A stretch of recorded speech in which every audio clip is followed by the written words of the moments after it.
Good evening and welcome to another episode of GLP with an Ostomy, or GLP-1 with an Ostomy. Okay, you guys, as promised, I'm on to do the special ostomy education video. I'm going to try to keep this under 30 minutes. There is a lot to say, but I'm going to try to go through it kind of quickly and explain an ostomy in short form, or in a nutshell, so to speak. Okay, I have some items here which I'll show you in the end. But before we get started, first of all, what an ostomy is we call it a stoma. There are three different types of ostomies. You have the colostomy, which is usually on the left side of the belly. You have the ileostomy, which is normally on the right side of the belly.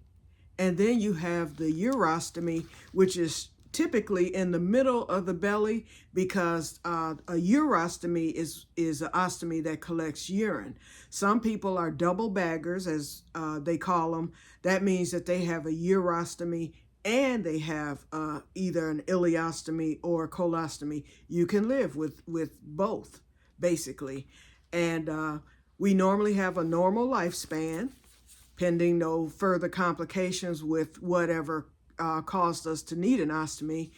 Some people are born, with a birth defect and have an ostomy from birth and live to be a ripe old age. Okay, so those are your three types of ostomies. Okay, so now I want to introduce you. There's a group called the Shadow Buddies Foundation, and it was the idea of a lady who wanted to make little dolls for children so that they wouldn't be so scared if they were facing an illness or surgery or things like that. And her foundation she made these dolls for kids, but then the foundation ended up expanding for adults and people in nursing homes and things like that. And so at the time of my ostomy, I got a Shadow Buddy doll. I named her Ernestine. So here she is. She only comes out if I'm doing ostomy education. And she comes in handy for that because I can use the doll to demonstrate. Okay. Now, as you can see, Ernestine's stoma is on the left side. So here's your first test. What is the type of ostomy that's on the left side? Remember, you have an ileostomy and you have a colostomy. One is on the right and one is on the left. Hint, mine is on the right and Ernestine's is on the left. Okay, so this is a colostomy. Ernestine has a colostomy, which means that a colostomy means that you have your lower intestine still, or part of your lower intestines, or part of the colon. Usually you'll get a colostomy in that instance. Okay, an ileostomy means that your full colon is gone for the most part. Now you can get, and I won't try to get too technical, you can get a loop ileostomy, you can get a temporary ileostomy, which means that your colon is still intact. They're just giving your colon a rest. But for the most part, if you have a permanent ostomy, you're either going to have a colostomy or you're going to have an ileostomy. Now, some people start out with the colostomy and then they end up needing an ileostomy later. So if that's the case, they'll close up the stoma for the colostomy and make them a stoma. They'll remove the colon and then make them a stoma on the opposite side for the ileostomy. One other thing to note too is if the surgery is done, let's say on an emergency basis, and they have to get in there and get you an ostomy immediately, they can put it on either side. So some people's ileostomy actually is on the left side.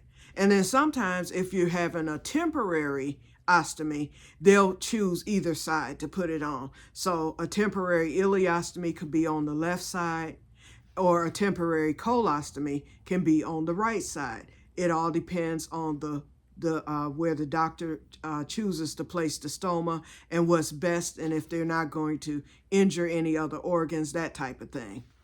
Okay, so say bye-bye, Ernestine. Bye. Okay. All right, I might use Ernestine again if I need to demonstrate anything else. Now this, and this is, I mean, when I say that this is the perfect illustration of a stoma, this is what my stoma looks like, except it's bigger. My stoma is about the size of a quarter. This stoma is the size of a dime, pretty much. But my stoma is the size of a quarter. It can run, your stoma can run anywhere between the size of a nickel and the size of a $50. Mine is 25 or 0.25 centimeters, and so mine is the size of a quarter. Okay, so, but it looks just like this.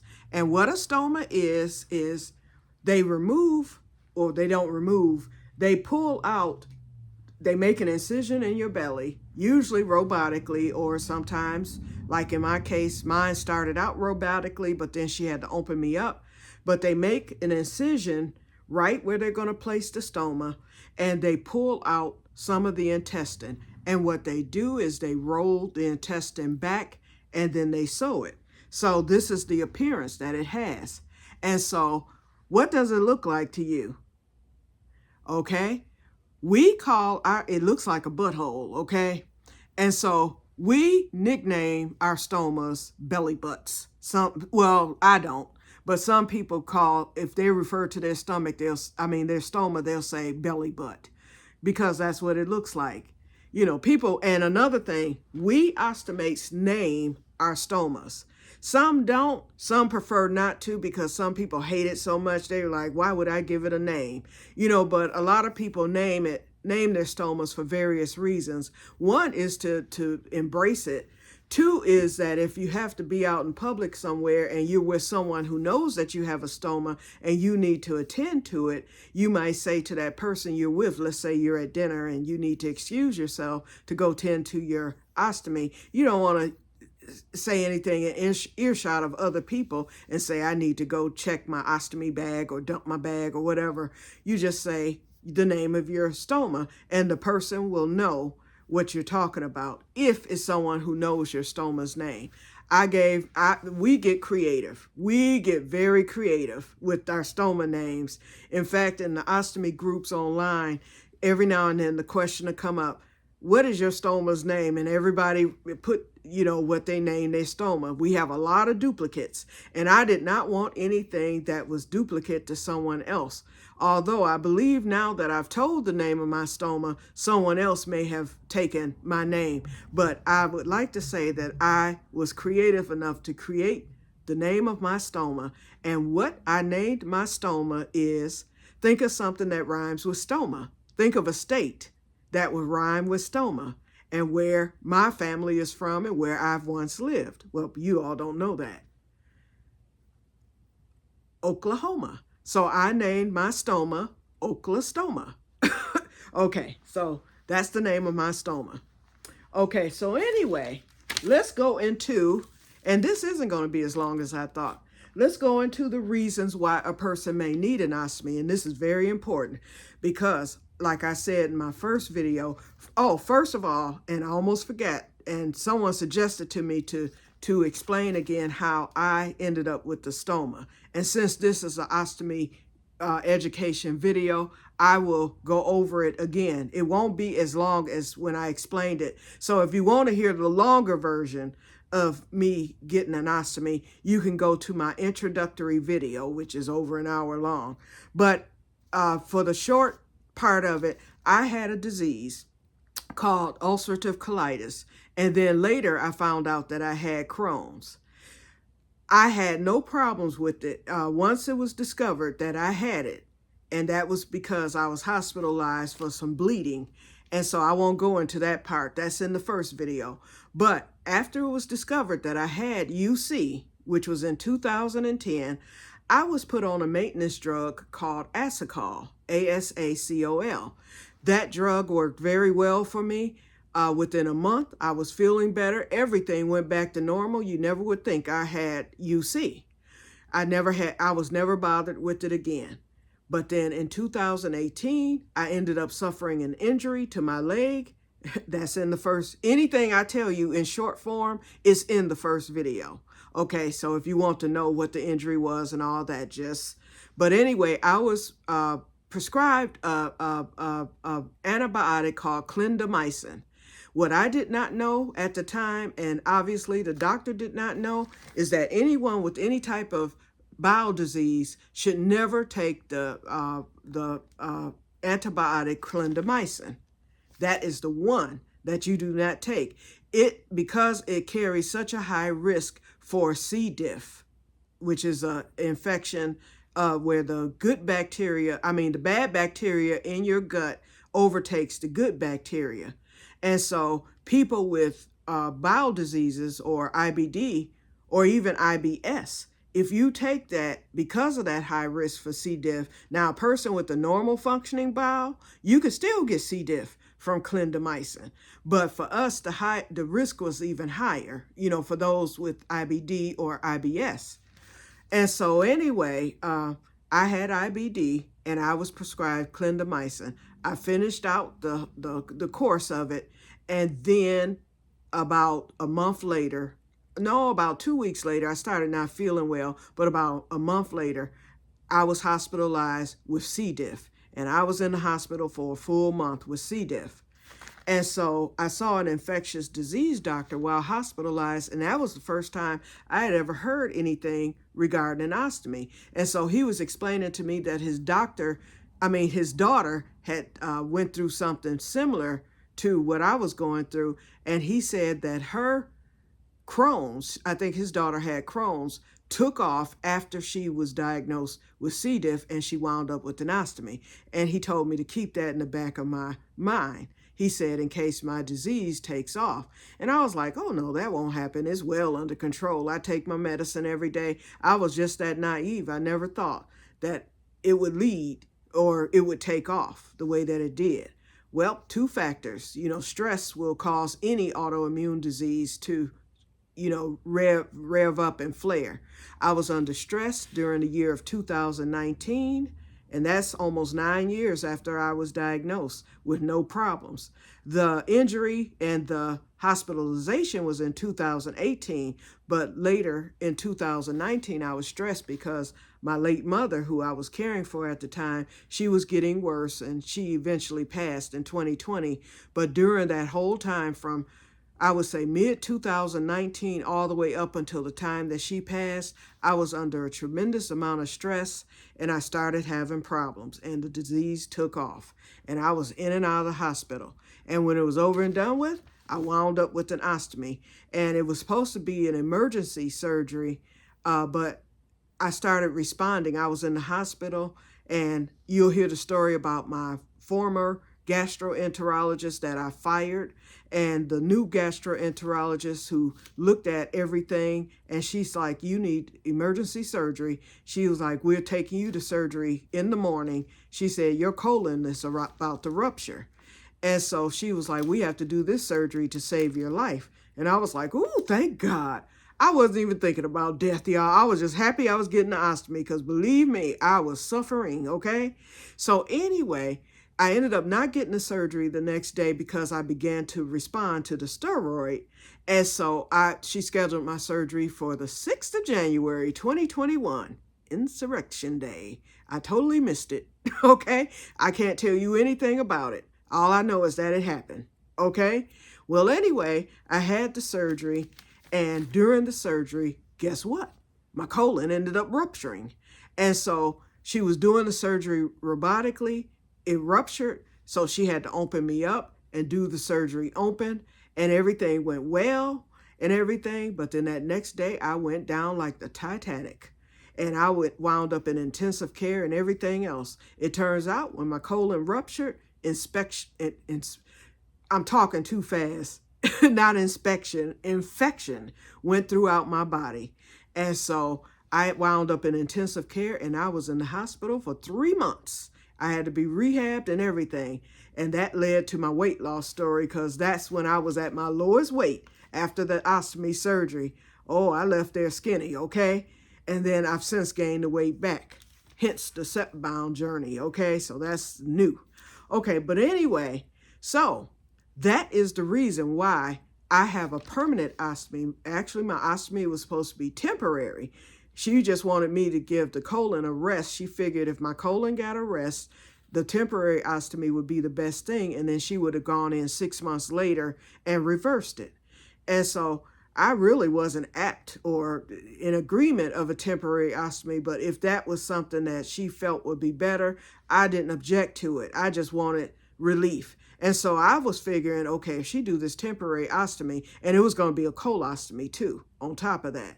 So I was thinking, if she's going to do a temporary colostomy and I have it for 6 months and then get it reversed, maybe I will go back to the baseline that I was at when I was first diagnosed with UC and Crohn. So I figured, okay, if I can save the colon, you know, and not have that removed and not have to wear a bag for the rest of my life, who wouldn't choose that, right?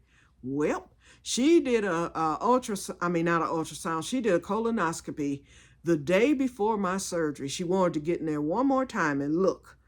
And so when she got in there, it was inflamed again, about to rupture again. Obviously, she didn't know it was about to rupture, but it was inflamed enough to where she knew the colon needed to be removed. She said, I have to do a total proctocolectomy on you. And I was like, well, what's that? You know, she was like, that's a colorectomy, which is the removal of my colon, along with the removal of my anus and everything.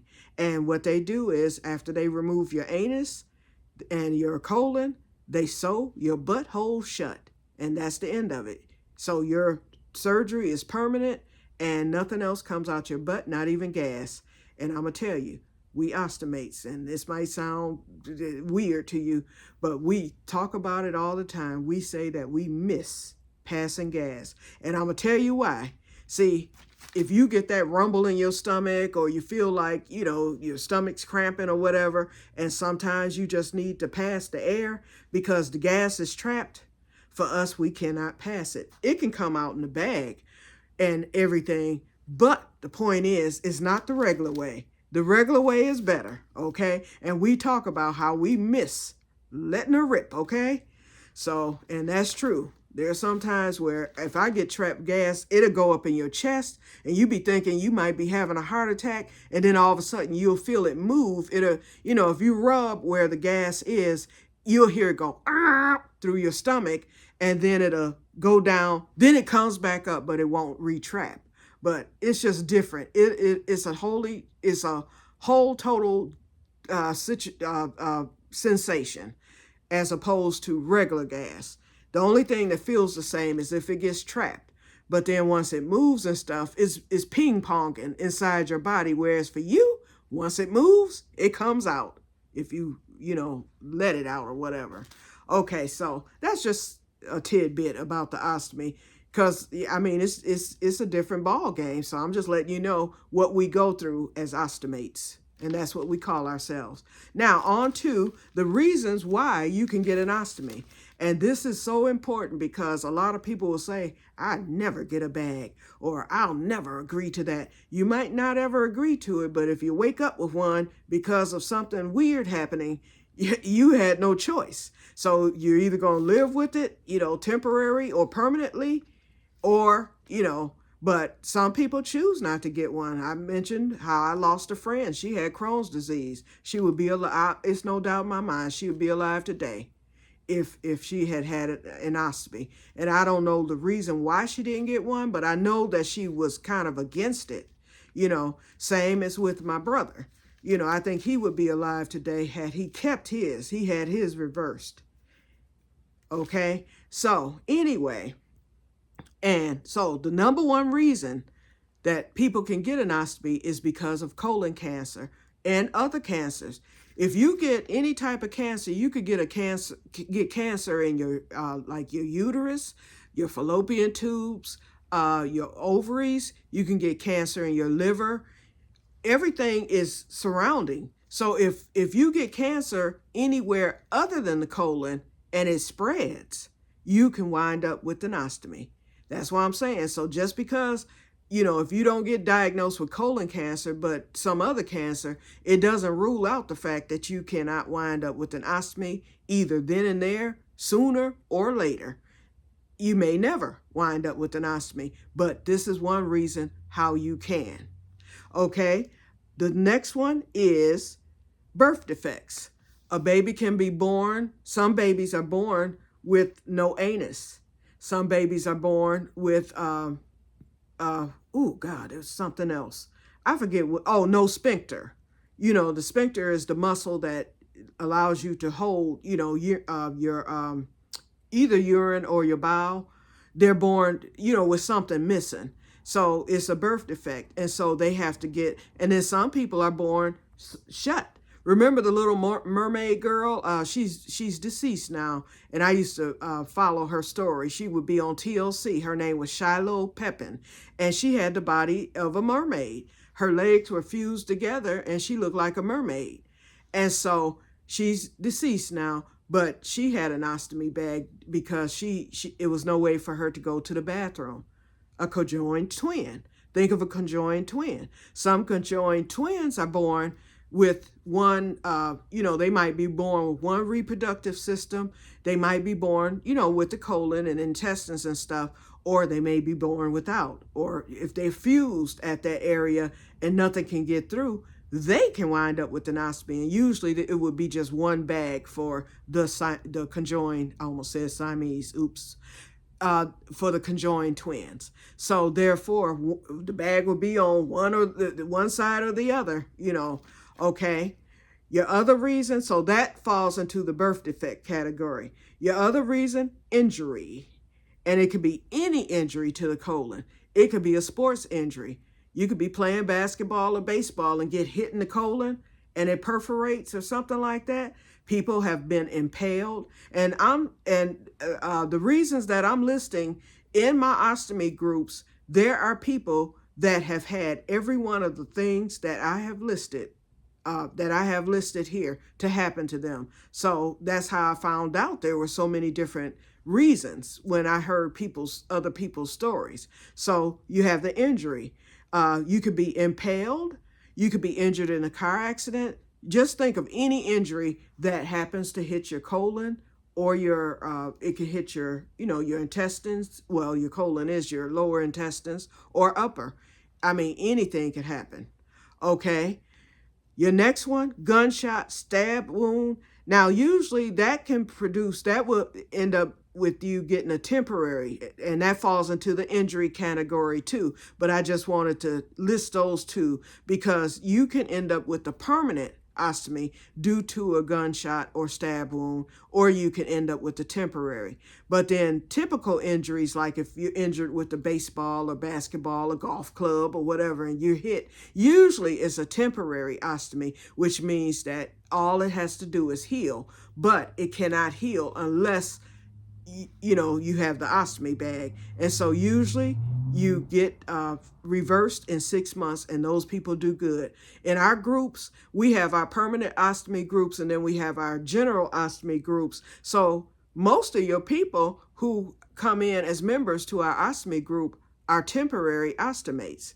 And they're usually happy when they're getting rid of it. But your temporary ones are usually the ones who got it by surprise. And that's the reason why I couldn't understand why a lot of people complained about it so and hated it so and everything. And just could not adjust to it.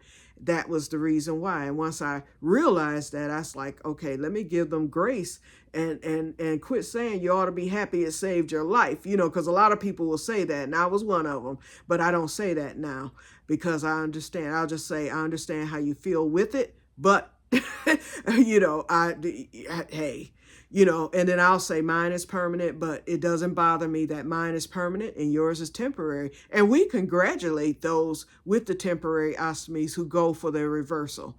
We congratulate them. Every now and then you'll get that one Debbie Downer who, I don't know why you thinking we're supposed to, be happy. And then we have a few who have bowel disease who get them temporary, and you get that Debbie Downer saying, oh, you'll be back. you know good and well it's going to take off again. And a lot of people it happens with. Some people are on their third and fourth ostomies, but they keep trying. And then, once it becomes permanent, it's permanent and you're done. And so most people with permanent ostomies adjust well because we know it's permanent. We have no choice but to adjust to it. And we pray that we have a textbook ostomy. I'm fortunate. I have a textbook book ostomy. But we have some people who can't even leave the house simply because they keep having leaks. They can't get a fit. They have skin irritation. And I mean, it's just a plethora of reasons why, your ostomy would not be textbook. But for the most part, I would say 90% of people with an ostomy have a textbook ostomy. It doesn't mean that they like it or whatever. And we all have our little issues with it.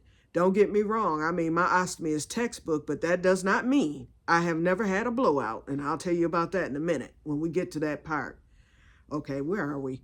Oops, I guess this is going to go over 30 minutes. Okay, we might get closer to an hour because I'm just starting to roll. But it's going to go fast after I get through with the reasons. Okay, your next reason, perforation. Some people just get a perforation of the bowel for whatever reason. It could be because of constipation. And so if that's the case, then you will get a temporary ostomy until that perforation heals or whatever. And then you'll go back, because you don't have any bowel disease or anything, you would be reversed. Okay, the other reason, blockages. Okay, now a blockage, and I put this with spicy food. So you could get a blockage or, you can get it due to spicy food. I explained to you about my former mechanic. He got his permanently because of spicy food. Now, a blockage, you can get it permanently or temporary.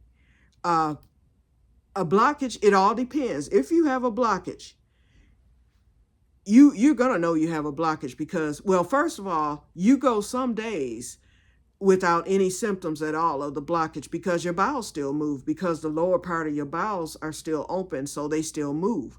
But once it gets to the blockage and there's nothing left, that's when you get the excruciating pain. And I've had one blockage, and that was prior to my ostomy, and it was due to the inflammation of the ulcerative colitis. And I had to get an NG tube to clear it, and that is no fun. Oh my God. But anyway, the a blockage can cause you to get either a temporary ostomy, depending, or a permanent ostomy. How it becomes permanent is if you waited too long and your bowel begins to die. Your bowel can begin to die, I think, within 72 hours of a blockage, I believe. And if your bowel dies, then there's no bowel. So therefore, you have to get an ostomy. But temporary, it could be that your blockage was bad enough to where it has to heal. And so because you have to heal from the blockage, because they may have had to do surgery to open up the blockage, which they will do if the NG tube doesn't clear it. So if you have to have surgery, they will typically give you a temporary ostomy so that you'll heal from the surgery, and then you'll go back in and have the ostomy reversed and hope you never have another blockage. Okay, childbirth can cause an ostomy. We have some people in the ostomy group who ended up with a permanent or temporary ostomy due to childbirth. Sometimes it's from a cesarean section. The doctor may accidentally nick the bowel, and then infection spreads and stuff, and you wind up with the ostomy. Or sometimes you could be giving birth the natural way and things shift and causes problems, and you can wind up with an ostomy. Usually temporary, sometimes permanent. So childbirth is another reason. The other reason is, I think I mentioned car accidents. You can be in a car accident. If you get injured in the abdominal area, you can wake up with an ostomy. Okay. I mentioned constipation, that I put that with the blockage. So constipation can cause you to wind up with an ostomy. You have 14 days to go. And if you haven't gone in 2 weeks, something's got to give, okay? So for sometimes chronic constipation can cause you to wind up with an ostomy, okay?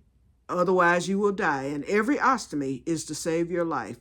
Every ostomy done It's unless well, yeah, every single ostomy is done to save your life. So it's no getting an ostomy because you want an ostomy because you don't feel like sitting on a toilet and all that stuff.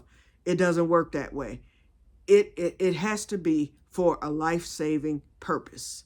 That's the only reason. Okay, so therefore, if you're getting an ostomy or you wake up with one, believe me, you would have died had you not gotten it. So just keep that in mind. Okay, the other reason is bowel diseases. And I mentioned that would be any. That would be colon cancer.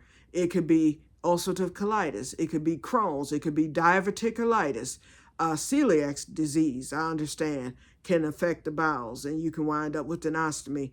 You can have, what else?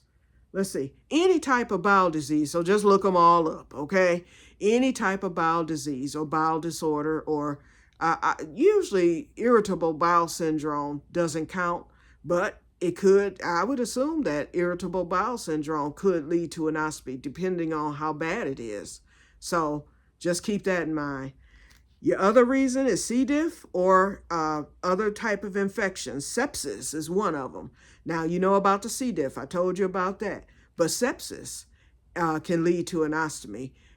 If you have an infection anywhere in your body and you go into sepsis, if that infection spreads to your colon and your bowel and whatnot, it can lead to you getting an ostomy. It may be temporary, it may be permanent. Usually it would be temporary. Okay, and the last one is malpractice. A lot of people have a stoma because of malpractice. They went in for a routine. Some people have gone in for a routine colonoscopy. And I'm not trying to scare y'all. Don't get me, don't think I'm trying to scare you. I'm just letting you know these are the reasons. People in the group, a lot of them, as a matter of fact, went in for a routine, either colonoscopy, or they may have went in for surgery for something else, and they wound up with an ostomy permanently because of it, due to doctors' malpractice. So that is the last reason. And I'm quite sure there's probably other reasons that I haven't heard of, but these are the ones that where I've read the personal stories of people with an ostomy. Okay, now moving on. Okay, how do you care for an ostomy? First of all, let's talk about the stigmas of an ostomy. Ostomies have a stigma, and most of you have probably heard them all. The number one stigma about an ostomy is that they stink. And so it's a stigma associated. People look at you, ooh, you got the bag. And, first of all, I'm going to tell you this. Hold on. I'm grabbing something that fell out the bag. First of all, years ago, ostomies did smell bad. And so no one wanted one. I mean, it was the surgery to dread because the technology wasn't there. Think back in the 50s, all the way up to probably the 70s, 80s, and beyond. But now, oh no, it's a whole different ball game. Ostomies do not stink unless you don't use the deodorant. And I'm going to show you what it is. This stuff right here. I give this stuff to family members, friends. Have you ever heard of poo-pourri? This is nothing like it, but it's the same concept. Poo-pourri masks the odor. I mean, you can spray some in your toilet and things are better, okay, before you go. This stuff eliminates. You see what it says on the bottle? I think it says odor eliminator, and that's what they mean. It's blue in color, and you put 2 drops in your bag each time that you empty your bag. No smell whatsoever, none. And it's called M9, and my insurance pays for it. So I get a 9-ounce bottle. It's either 8 or 9 ounces. I get a bottle every month, and the bottle lasts me usually 2 months. And so I'm stocked up on it. So I usually give it like to my sister's family or whatever. And I have a bottle in my bathroom. If someone has to do number 2 or whatever, I tell them put a couple of drops in the toilet before you go. And there's no smell, so you can comfortably go. I mean, it's wonderful. Okay, so the ostomy does not smell. Okay, let's see. So I'll just go through the products that I use. Now this is my, oops, and I just spilled every last one. The whole bag fell into this bag, but I'll get them later. But this is called a barrier extender. One stayed in here. And this is a brand new package. It opened up on me. This is a barrier extender. Oh, first of all, I'll show you the bag first. And did I bring a bag? Yep. So this is the bag I wear. You have different companies. You have Hollister, you have Coloplast, you have Convatec. There are so many different companies. I wear the Coloplast bag, and I like the Coloplast, but all bags now you can get them pre-cut. So after 6 weeks after your surgery, if your ostomy is permanent, the nurse will measure your stoma, and you have your size, and mine is 2.5. And so my bags are pre-cut. Some people have to cut their own bags, okay? And now my bags are opaque, but they just started making the bags in various colors. So now I can get a bag, I can get it in black, I could get my bag in brown, I could get, they're decorative now. And so I'm glad about that. Okay, so, and of course, I'm getting ready to, in fact, I have a free sample coming. Where's my little free sample thing? I don't know what I did with it. It's over here in this junk somewhere. Wait, I think this is it. Yep, this is it. Nope, that's not it. Hold on. Well, can't find it. Oh, wait, maybe it's here. Nope, it's not there. I might have sent off for it already. But anyway, I'm getting a free sample package of the black bags. And so you can sample everything. But this is what the bag looks like. I wear a one-piece. You have one-piece and two-piece bags. So a two-piece bag, what you would do is you have a thing. You just click your bag off and you dispose of it, and then you put another bag on. Or you have the bags that don't have an opening at the bottom where you can empty it. Those, you would change it every time you need to dump your bag. So you have a lot of those, but those bags are shorter. And so I didn't want to fool with that. I like the one piece. It's simpler for me. I didn't want a two piece because, you have to fiddle with it and then you have to press on it to get it to close. If you don't close it correctly, you're going to get a leak. So I was like, nope, give me the one piece. So here's my bag. So this is the side that fits over my stoma. So my bag looks like this up against my stomach. And then I have the closing at the bottom. And so there's some tricks to the trade. First of all, when you're changing your bag, or if you have to change your bag, if you eat 2 marshmallows 30 minutes before you change your bag, I can take a shower naked, or I can use the bag. The bag is waterproof. I could keep the bag on when I shower. I prefer to shower naked. And most people do. Some people are scared to do it, but I prefer to shower naked. So you eat 2 marshmallows 30 minutes before a shower or 30 minutes before you're going to change your bag. A marshmallow will stop your output temporarily. And what happens is after the marshmallow, because it's sugary, once the marshmallow dissolves, then your output will start back. And lots of times it could be hours. I love it. And it's going to dissolve, so you don't have to worry about a blockage. But it does stop your output temporarily, so you can take a bath. Some people will eat their 2 marshmallows and they'll decide to let their stoma, especially if they have any type of skin irritation, they would, they want to air out their stoma and they'll just walk around, they'll have a towel there just in case, but they'll walk around, bare stoma for a couple of hours or whatever, and usually there's no problem. I've never done that because I usually don't have skin irritation. I just go on and put my bag back on. But usually when I change my bag, and half the time I don't even eat a marshmallow. If I don't eat at all before I change my bag or take a shower, I don't get output because I have a slower stoma, which I'm glad about. But anyway, so this is the bag. Okay, so our other product. And so when you wash, when you're taking your bath or when you change your bag, there's a chemical or whatever called zinc oxide. There are 2 things that contain zinc oxide: Head and Shoulders shampoo and Flonase nasal spray contains zinc oxide. Zinc oxide is great for the skin. If you have skin irritation, it heals it. And so we ostomates, we wash our stomas with Head and Shoulders shampoo. And believe me, it takes away the itch because it has the anti-itch medicine in it. Because yes, when the air hits your stoma, when you take off that bag, it itches something terribly.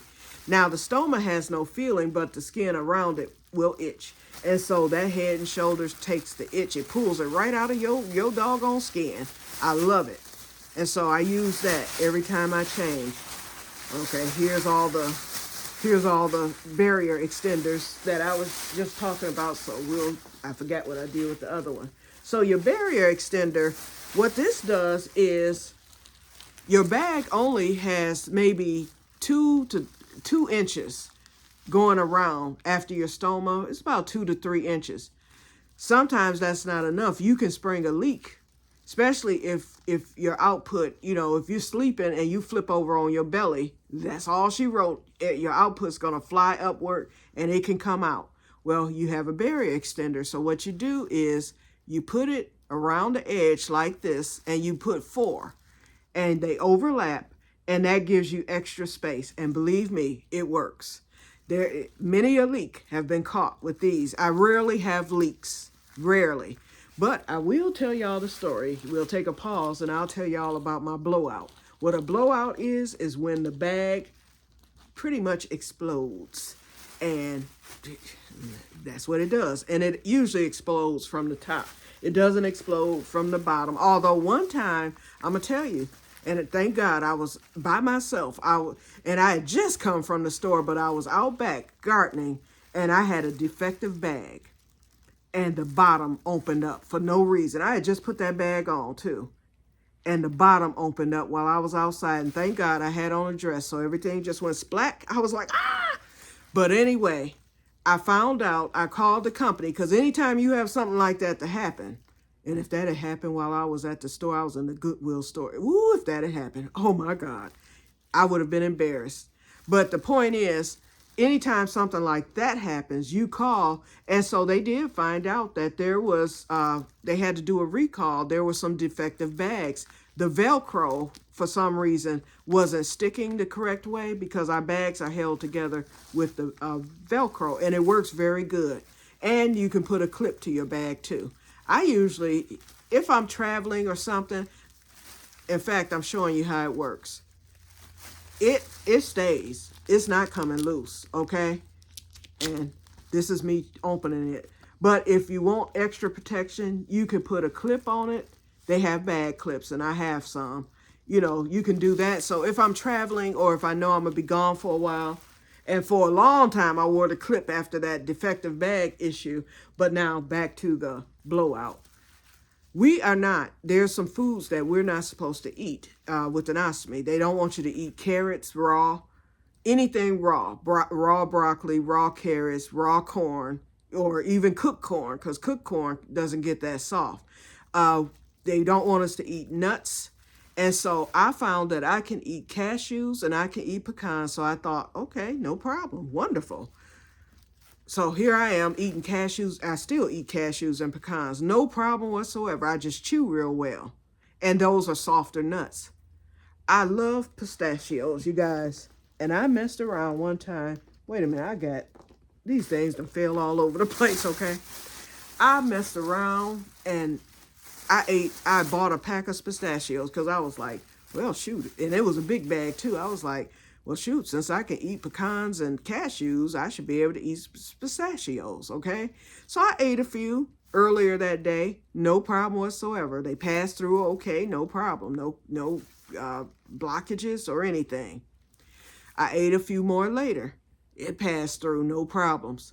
So then that night, I'm sitting up there watching TV, munching and crunching. Before I knew it, I ate that whole bag of pistachios. Didn't pay attention to nothing. Obviously, they had backed up in me and probably had blocked me, okay? Now, blockage can clear on its own. And that's with your regular bowels, or, even with the ostomy. Sometimes they'll clear on their own. But anyway, I didn't know I had a blockage in the ostomy. Now, I noticed that I didn't have that much output when I went to bed that night, But I didn't think much of it. So I go to bed, go to sleep, and I done ate this whole bag of pistachios. All of a sudden, I woke up and I was like, I feel wet. And so I looked down, I pulled my covers back, and I always sleep with the towel over me just in case. And I have padding on my bed just in case. I looked down and I was like, oh my God, I have a leak. All of a sudden, I went to get up. I was like, okay, I got to get up. And it's like 4 in the morning. It was in the wee hours in the middle of the night. And I'm sleepy and groggy. I went to sit up and I heard my stomach rumble. And it was like, I stood up out of that bed and all of a sudden pistachios just shot out like a shotgun. The bag blew off. And this is how I described it. And excuse my French. I told my friends and my sister, because they laugh at me when I tell them stories about the stoma and stuff. Well, when I told them that one, I said I played shitty, shitty, bang, bang for the next 2 hours. I mean, I dashed to the bathroom. It was just shooting like a machine gun. Everywhere I turned and moved, and I'm panicking because it's happening. Finally, I stood over the toilet with my stoma pointed at it. Pop, pop, pop. It went on for about an hour. I said, I haven't touched a pistachio since. So I learned my lesson doing that and laugh. Okay, y'all can laugh. It was funny. I laughed afterwards after I went through all that and then had to change. I had to change my sheets. I had to mop. I was up for the rest of the night and then some. I think I was up until like midday the next day. Okay, moving on. Here's the last of the products. And then I'm done. Now, this was invented by one of my fellow ostomates after I got my surgery. I think he invented this in 2022. It's called the Ostomy vent. And what you do, and I've used one, and I didn't like it because it takes too long. But right underneath here, you have a filter. Hold on. Oh, here it is. You have a filter right there. Okay, and what that filter is for if you it's a charcoal filter, and I forget what it does. All I know is that it's a filter. But this, you press this into the filter, you stick it to the filter, and then you press it into the filter, and it closes. And so anytime you get gas in your bag, you open up the little clasp that's there. In fact, I guess I need to take one out so you can see what it looks like, huh? But I didn't like it because when I did air out my bag, because if you get gas in your bag, it'll blow up like a balloon. It won't pop or anything, although I've heard of some popping on the airplane. But I don't fly, so I don't even worry about that. But here's the clasp. So once you get this stuck, this is the part you stick to the bag, the filter, and then you snap this. You can't even hear it snap, but I just snapped it. So if your bag ever fills with gas, all you have to do is reach up there, open this, and you hear the air seep out of it. It seeps out slowly, and it's a quiet hiss. Only you can hear it. I mean, somebody would have to be right at it to hear it. But you hear the gas, and then the bag flattens up. A lot of people love these, especially like if they travel or they're on a plane. Now, if I travel, I would more than likely use the Ostomy vent. Now, but the other way to do it is to burp your bag. And how you do that is you just open the bottom of your bag and you squeeze it, and then nothing's going to come out because you're holding it upside down. And the air just comes out on its own. And it does it real quick. And that's the easiest way to do it, at least. Now, these are adhesive removers. And this month I ordered the spray because I wanted to check it out. I like the spray. It's more convenient because you just put a few squirts around the bag and you remove the bag. But I love my pads because they're full of the juice that's in the can here. You know what? I'm sitting up here wondering why these things are still on the floor again. Look at this, y'all. The bag has a hole in it. Okay, so much for that. Okay, but anyway, I prefer these. So next month I will be getting these because they come 52 a box, and they give me 2 boxes a month now. This I only get 1 can a month.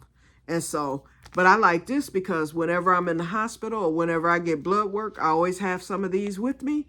And if I have to take off a Band-Aid or someone's taking an IV out or whatever, I tell them, wait, wait, wait, wait. I let them get the IV out, and then before I let them snatch that tape off, we use this, and it removes the adhesive immediately. I mean, on contact, it melts it. So I love this, and I give these away too.